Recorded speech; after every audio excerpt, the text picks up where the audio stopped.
Start by going back to last weekend. I know that third periods have not always been the easiest for this team all year, but to have two such emphatic ones against North Dakota and State, what did you see going right there?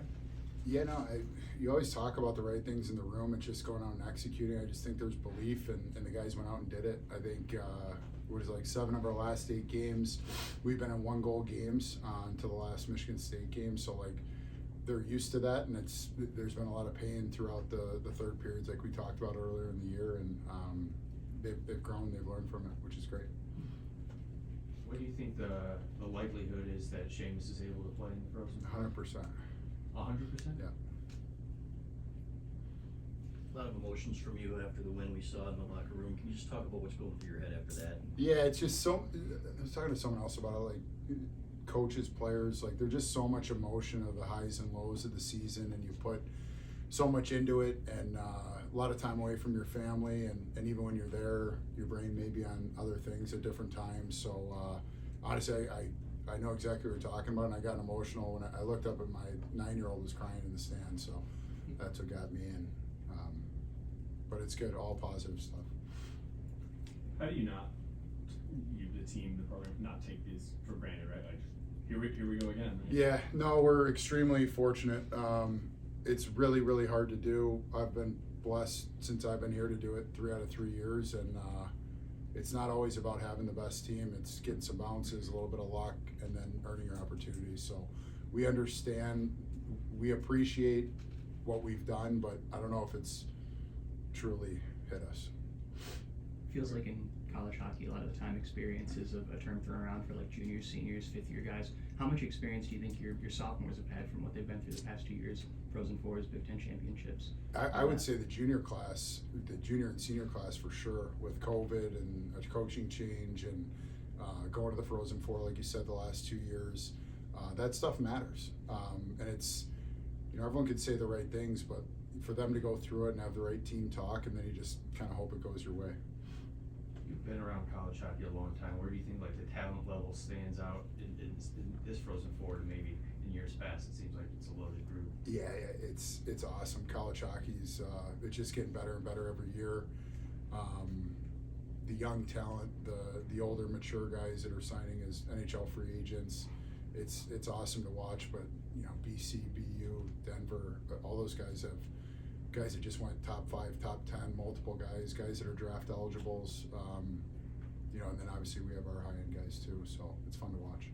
What's the keys to kind of slowing down BC's top 2 lines? Obviously, same as every team. It's not just about them. I mean, like we just played 2 really good teams that play fast off transition and generate a lot off the rush. And it's not that they don't generate in other areas, but they're just really good in those areas. I think BC's a lot of the same. They're second overall goals, second in power play, first PK, top 2 or 3. Like they're top 3 in every category. They're a really, really good team. And it's our job to play our game, and we feel we have a chance and we do what we need to do.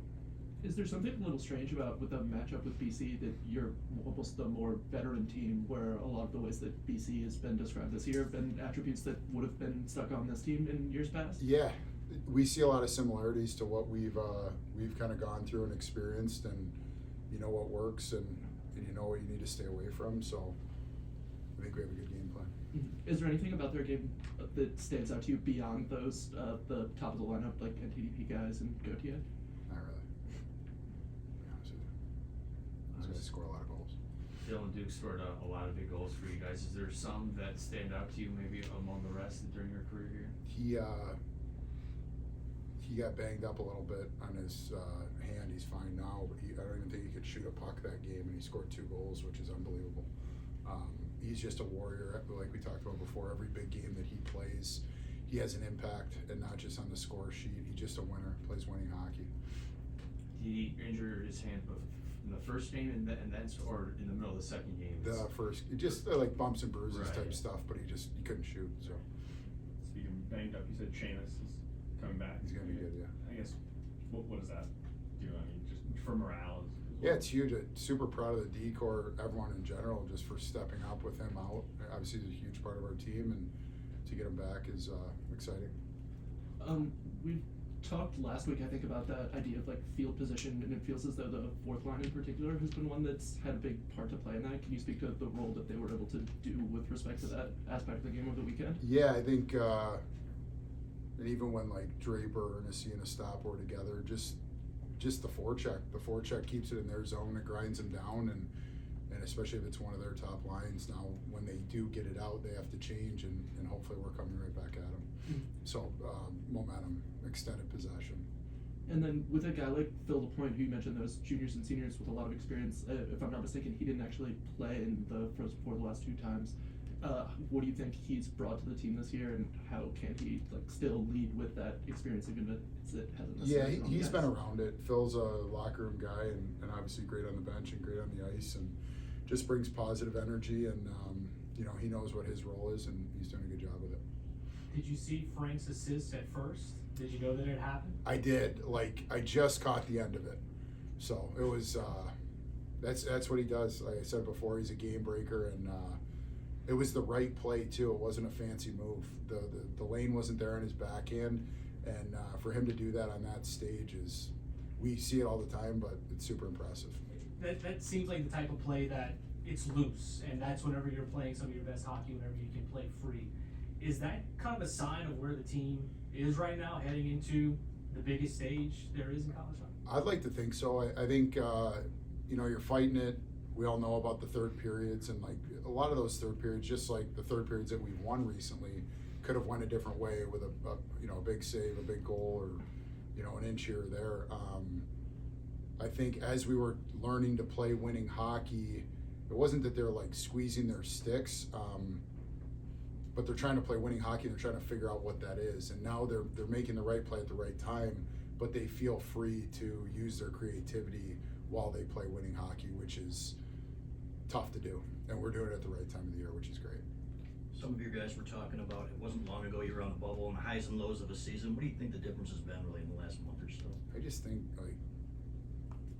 we've always been a good team. The record wouldn't indicate that with the injuries and then not getting things done in the third period, whether you're up or down a goal. And it's just the belief in there and how close they are that they believe they can do it, and now they feel like there's no way it doesn't happen. So when they go out, they're just making it work. But it's the confidence within the group and the leadership. What is it? Go ahead. What was your reaction to the news out of the Regions meeting last week with Denise Illich advocating for varsity women's hockey here? Yeah, I think it's awesome. What do they have to do a feasibility study to see if they can do it? I think it'd be great. So I think Jenna's done a really good job of trying to promote that, and I know the uphill battle that she probably has. I think it'd be great for women and in youth hockey in Michigan. Have you had a chance to kind of stop and smell the roses along the way here? Or, I know it's all business, but have you had a chance to sit back and think wow, this is pretty cool, or is there something you look forward to? A little bit. A little bit yesterday after the game. It was fun just being around the guys at the hotel and stuff, and just all the smiling faces. It feels like back to business. Like we've been this close before, and I feel like it's a different feeling this year. We're not just happy to be there. We have a goal to accomplish, and it's a business trip, and we're doing everything we can to prep to be prepared. And then, and then the transfer portal's open too. So it's actually been crazy in a fun way. To kind of steer off of Sam's question from a little bit earlier, when it comes to the depth contributions from forechecking and defense, how important is that when a lot of the time we focus on scoring for depth? The depth is everything. Everyone on our team, whether you have 50 points or 1 point, needs to check, and then different guys have different skill sets where they can contribute, whether it's off the rush, off the forecheck, or in our O zone. So I think depth is everything. You need everybody, and with Seamus going down or Barzo stepping up, Frankie making a play at the right time, Duker making a play, that's depth. And then there's a lot of plays that didn't end up on the score sheet that the guys did that contributes to winning hockey. How are you approaching the transfer portal over the next week and a half as the season's still going, but there's hundreds of names out there? Yeah, but ton of credit to the 3 assistant coaches and all the stuff that they do so that I can do what I need to do. And then we have a plan of kind of who we want to target or how many guys we need to bring in. I think we have a better idea of where we're at going into next year than we have in the past, and that's something I've learned from. So we feel good about it, and you target a couple guys and see where it's at, and hopefully get some decisions here soon. You mentioned leaders. What have you seen from your captain, Jacob Truscott, this postseason? And has there been anyone else that's really stepped up in the locker room?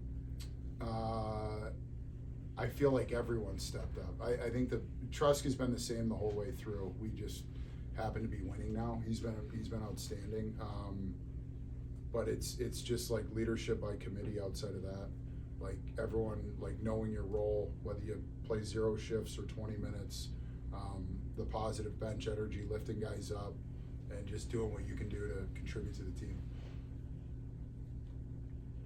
Thoughts on the venue? Are you pretty confident that you're gonna have a nice following out there? Oh, I think it's awesome. I thought last week was awesome. Honestly, like the first night, you know, with 2 games and 1 set of tickets for 2 games, there were some empty seats, but the atmosphere was awesome on Sunday, and obviously to play against Michigan State was great.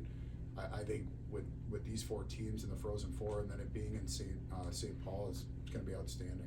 Tampa was a blast, Boston was a blast, but just something about it being in Minnesota, I feel like the whole Twin Cities is going to be doing that weekend, so it'll be great. Any other questions? Okay. All good? All players Thanks, coming guys. in a second.